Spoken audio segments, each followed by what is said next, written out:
I'm Ida Joy, aka The Natural Tarot, and welcome to my channel. Let's see here. What do you want to tell us today? I always try to shuffle before when I've already done it beforehand. Guess that's just gonna become my thing. Let's see here. What's going on? What do you guys want to know? Ooh, there's a lot flying out. That's too much. That's like a whole deck. Ooh. I think I almost mastered getting this in the camera. We'll see. We'll see. We'll try it.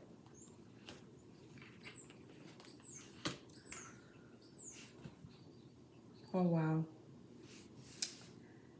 Something is ending, but it's a beautiful ending. It's the ending of a toxic cycle. Usually when you see the Ten of Swords, you're going to see somebody on the ground like being bludgeoned with 10 swords, right? This one is a woman walking into the sunset with the birds guiding her way, the wind in her hair, looks like sand in on her feet. Like, this is a beautiful ending, one that this person is feeling finally free.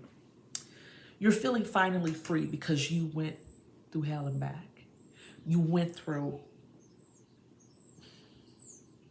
heartbreak, financial issues, losing connections, kind of isolating yourself to the point that you just felt really alone, or you're feeling really alone now. This is coming to an end, and you're about to step into this Nine of Cups. I can't help but smile because this is such a beautiful, beautiful, and look at this one. Nine of Cups is, getting wish fulfillment, getting what you want, but this one is like pot of gold. It's like somebody is having a rags to riches story. Somebody is coming from where they didn't know how they were going to keep themselves afloat to now they're able to help other people. And this is going to be a long-term thing, a long-term investment into yourself, into your future, into your children's future. This is going to be a really good thing. You're moving forward quickly. And right before you get there, it feels like it's at its worst. It really does feel like it's at its worst. But once you get there, I'm not going to say you're not going to remember. You're going to remember what you went through, but it will not affect you. It's not going to affect you in that way. It'll be your way of being compassionate with others. It'll be a reference for you when dealing with others and knowing that, having a heart for them and an understanding of what they're going through because you've been there, done that, but not because it still affects you in the way that it did. And some of you have been separated from an actual twin flame. Either that or a high-level soulmate. The love that I'm feeling coming off of this, the reason why I'm kind of winded and I'm feeling this is because this is so overwhelming for whoever it is, because you've been through so much. You have cried so many tears that people did not see and did not know you were crying. And all through this time, people were leaning on you. People were coming to you for advice. You've been through a lot. So although it's sad, it's like bittersweet. It's not sad, like overwhelming, like, oh, this is horrible. This is, oh no, the horrible is over. The horrible is over. I'm crying because I made it. Because I made it. And I just heard addiction. I literally heard substance addiction, so like alcohol or drugs, and specifically sex addiction. Either you or your partner is getting over sex addiction and dealing with this, and it took them to the lowest. The sex addiction came out really loud. It took them to their lowest. And it scared them. But it also made them mature emotionally and spiritually. And whoever this was also dealing with just wanting to appear a certain way, having this energy of, I want to put on a facade. I want to, I'm going to pose in front of a plane and put it on Instagram, or I'm going to pose in front of somebody else's car. I'm out here running the streets. And the people that were around this person, this is a deep. The people who were around this person were feeding off of this person's. This was a divine person, like a divine masculine or divine. This was a divine masculine. And the people around them were feeding off of their divineness. They didn't know who they were, but these people knew who they were. But somewhere along the line, they forgot who they were, so they tried to put on this show for the world. And they were presenting this, you know, Gucci belt, standing in front of a Benz, you know, I only fly private, or, you know, but really they weren't. None of it was true, but they were putting on this show. They were putting on this show that they couldn't sleep well. They never felt safe because they always were worried about people finding out who they really were, what was really going on, you know. And if they had just been themselves, they are a wonderful person. But now this person is in this hermit mode of where, whew, look, those of you empaths or those of you who are intuitive readers know when sometimes when feelings come over you. Yeah. They want to be themselves. And you're one of the people who they push to the side during this period of time. You're one of the people who they hurt, and they regret hurting you. They regret hurting you so deeply that they feel like they went through everything they went through because of the fact that they hurt you. Because you're actually a really good person, like they are at the core. But you were showing it. You were showing it, and they took advantage of that. And they threw you away for people who did not care anything about them. For people who didn't care anything about them. What happened with these people? Oh, I literally heard it doesn't matter what happened with these people. They may or may not, they may never tell you what happened with these people. But it ended, and it ended abruptly. And now they are a person that those people don't recognize, and they're finally recognizing themselves for who they really are. They're finally really seeing themselves, and accepting themselves and loving themselves and valuing themselves. And all they think about is you.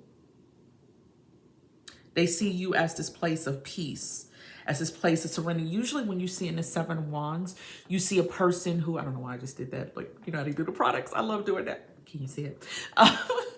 This is usually like that last dance of somebody battling a crowd or something like that.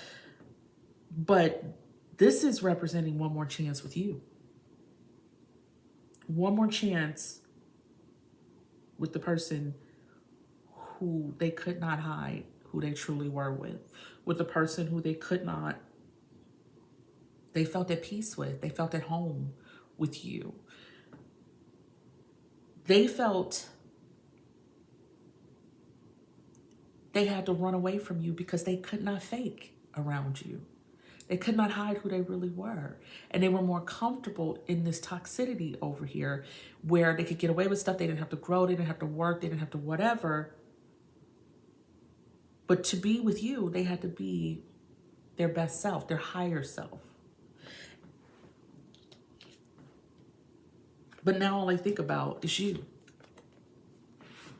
Now all they think about is you. You might be an interracial couple. You might be an interracial couple. But now all they think about is you.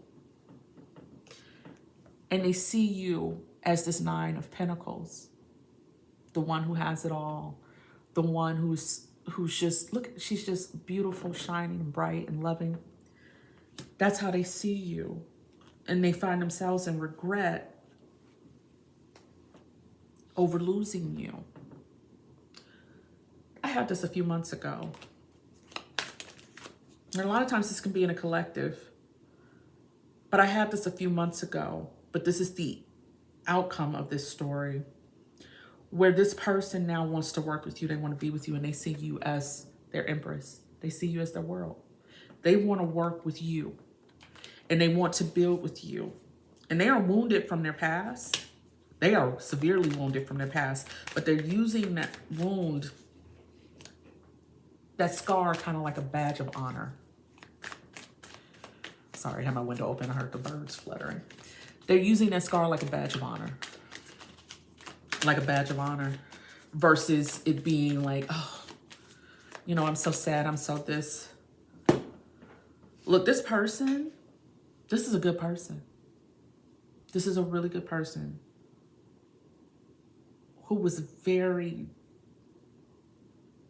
foolish and hung up on things that don't matter and trying to impress people who shouldn't have mattered to them.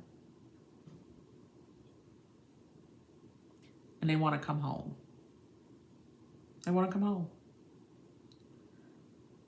And they're right now scared to say something.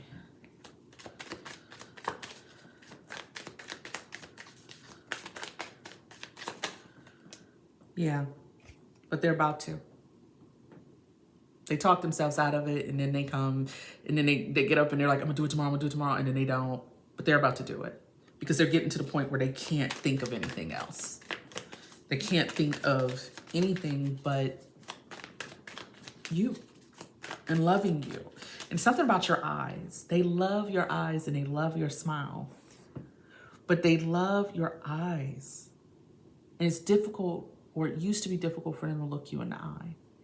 Because they felt like when you looked them in the eye, you were staring into who they really were. You were staring into their soul. This is a deep soulmate. Possibly a twin flame. It's in the eyes. It's all in the eyes. That's what I just heard. It's all in the eyes, baby.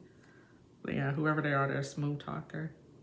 My granddaddy used to say, I know that's an old saying. My granddaddy, but he's a smooth talker. Yeah, they see you as the world. And they're actually brokenhearted. What they were feeling, they're now brokenhearted over the thoughts of what they did to you and how they treated you. And they are in this mindset of, I can't sleep. I am hurting. I am worried. I am scared. What if they don't forgive me? What if they don't forgive me? But I feel like you love them. I feel like you love them so deeply that it angers you that you still love them. I can't tell you that this person has changed, but I can't tell you what you need to do. This person has changed to their core. To their core. And actually, it's kind of funny. This person stopped playing a role. I can't even say they changed. They stopped playing this role and they have decided to be who they really are, which is the best version of them. It's up to you what you decide to do. Well, I always say that at the end of it. It's up to you what you decide to do. But the love in this reading almost makes me as sad as the reading we had on Monday where the person was super, super sad. But this love is like, if you don't take them back, they're still going to love you. And they're still going to feel like you were the greatest love of their life. And you all, I don't even think really got to spend time together. It's just a soul connection that you have. That the first time they really ever felt loved was by you. And you've been in relationships before and you've never felt the love that you felt for them. That's why you're so angry. This little string is annoying me. Okay. That's why you're so angry.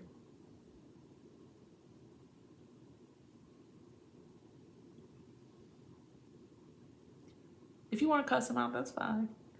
But make sure that when you're through cussing, you tell them why it hurts so bad.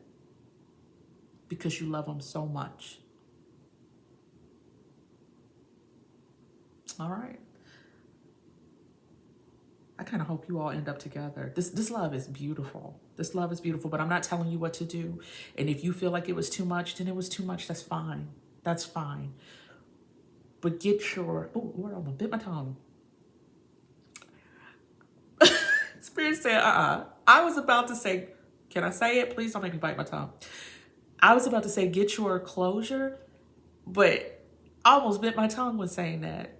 You need to go get your spouse. This person, you all were meant to be together. You all were meant to be together. You were assigned to one another. This will be one of the few that I give my opinion of what you should do. But the choice is yours. This is love. This is real love. And it's a beautiful one. Go get it.